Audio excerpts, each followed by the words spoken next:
சற்று முன் கிடைக்கப்பெற்ற மிக மிக முக்கியமான செய்தி ஒன்று வெளியாகியிருக்கு. காலையிலேயே ஸ்டாலினுக்கு வந்த அதிர்ச்சி செய்தி. 2026 சட்டமன்ற தேர்தலின் வாக்கு எண்ணிக்கை இன்று நடைபெற்று வருது.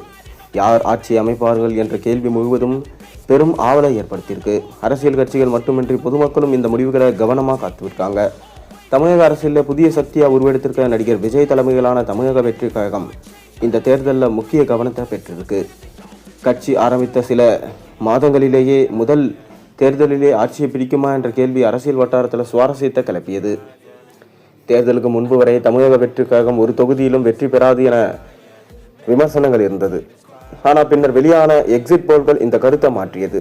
சில முன்னணி ஊடகங்கள், குறிப்பாக இந்தியா டுடே, தமிழக வெற்றி கழகம் 92 முதல் 120 இடங்கள் வரை வெற்றி பெற வாய்ப்பு உள்ளதாக தெரிவித்தது. மேலும் ஓய்வு பெற்ற IPS அதிகாரி ரவி வெளியிட்ட சர்வேல 121 இடங்கள் என கணிக்கப்பட்டிருக்கு. கட்சியை தொடங்கியதிலிருந்து விஜய் தனது அணியை ஒருங்கிணைப்பதில் தீவிரம் காட்டி வரார். வெற்றி பெற்றவுடன் அனைவரும் பனையூருக்கு திரும்ப வேண்டும் என்ற அவரது அறிவுறுத்தல் கட்சி தொண்டர்களின் நம்பிக்கையை மேலும் உயர்த்தியிருக்கு.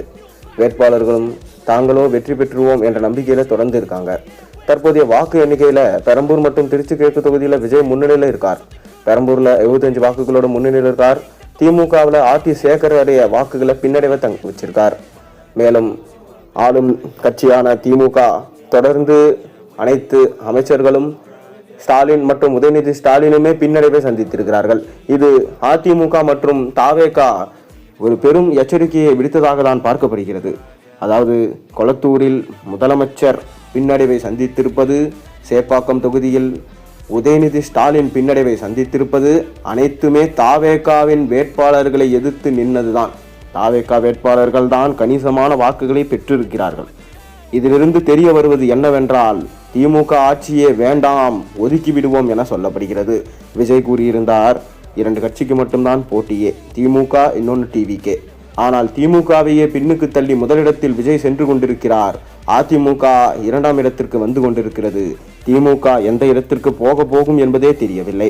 இன்னொரு புறம் நாதாக சீமான் ஒரு இடத்தில் கூட வெற்றி பெறவே இல்லை. தற்போது எண்ணப்பட்டு வரும் தபால் வாக்குகளில் கண்டிப்பாக விஜய்தான் வெற்றி பெறுவார், திமுக அதிர்ச்சியான தோல்வியை பெறும் என்கின்ற அதிர்ச்சி செய்தி தற்போது வெளியாகியிருப்பதால் ஸ்டாலின் காலையிலேயே கலக்கத்தில் உள்ளார். இம்முறை ஆட்சியை பிடித்து விடலாம் என பல்வேறு பூஜைகளை செய்ததும் அனைத்தும் வீணா என ஸ்டாலினின் மனைவி துர்கா ஸ்டாலினும் தற்போது கண்ணீர் விட்டு கதறுவதாக செய்திகள் வெளியாகியிருக்கு.